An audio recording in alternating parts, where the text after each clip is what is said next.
So mga idol, magluto tayo ng gulay. Ayan o. Alugbati na green. Okra. Tapos yung patola. Ayun o. Patola. Nagpakulo na tayo dito ng tubig. Ayan o. Sibuyas kamatis. Nilagyan natin ng sibuyas kamatis. Tapos ito yung ipapapalasa natin. Ito, yung bagoong na to. So, antayin na natin muna mga idol. Right? Maya balikan natin yan. Ayun na mga idol, kumulo na. Ayun o. Alright. So, ilagay na natin yung gulay natin mga idol. Ayun o. Ay, grabe yun. Nadali. Ayun. Haluin natin mga idol. Yan. Kunting sabaw lang naman ang nilagay ko rito. Hindi natin kailangan damihan ng sabaw para manuot talaga yung lasa niya mga idol.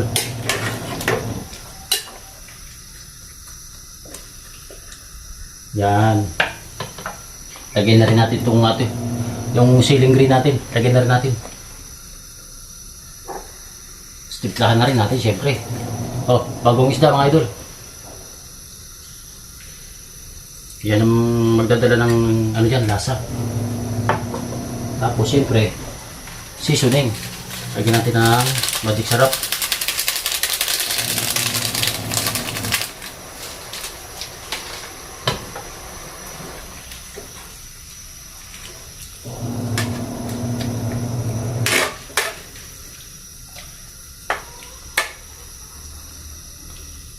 Ayan mga ito. So takpan ulit natin.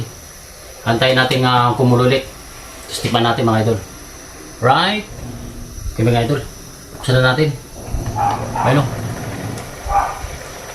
Kumukulo na. Alright na mga idol . Hindi naman natin to matagal lalo lutuin .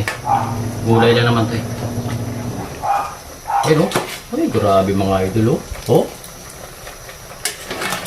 Ay, mga healthy na pagkain mga idol . Oh, ayun o.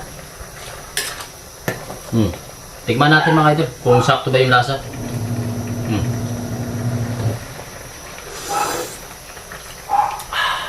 Uy, alright. Sakto. Ganda talaga ang lasa niya mga idol. Pagka bagong isda yung ipang ano natin, pampapaalat natin. Alright na. Gusto na ito mga idol. Takpan na natin. Siyempre.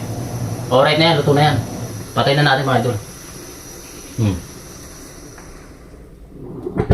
Ayan. Alright mga idol. Kaya mga setup natin ng camera natin dito mga idol. Ayun o. Pakita ko sa inyo. Kaya bugutin natin kasi naka-charge . Lobat kasi yung ano ko na to. 6% na lang kanina. Ayun yung pwesto natin mga idol . So ayan. Diyan nakalagay yung cellphone ko. Tapos nakatutok sa dito. Diyan sa niluluto natin. O diba? Tapos yun yung charger ko. Kasi medyo lobat yung cellphone ko . So yun lang. Yung diskarte natin mga idol. Ayun o. Isang close up nga. Alright na yan mga idol. Hindi ko na hiniwa-hiwa yung yung okra natin. Mas masarap siyang kainin ng ganyan ng buo lang. Mas gusto ko yung ganyan. Ayun alright mga idol . Healthy talaga yan. Konting sabaw lang nilagay ko dyan kasi medyo magtutubig pa yan . Ayun medyo nagtubig nga . Tutubig pa tong gulay na to . So alright na yan mga idol. Luto na yan. So yun lang mga idol . Thank you very much sa panonood nyo dito sa pagluluto natin ng laswa. Laswa ba tawag ito? O parang ganun yun . Yung ano na to. Yung pagkakaluto natin sa gulay na to. Pinaalatan na natin sa bagong isda. Yun ang pinampaalat natin. Pampalasa. So goods na yan. Right? So bye mga idol. Kain na tayo.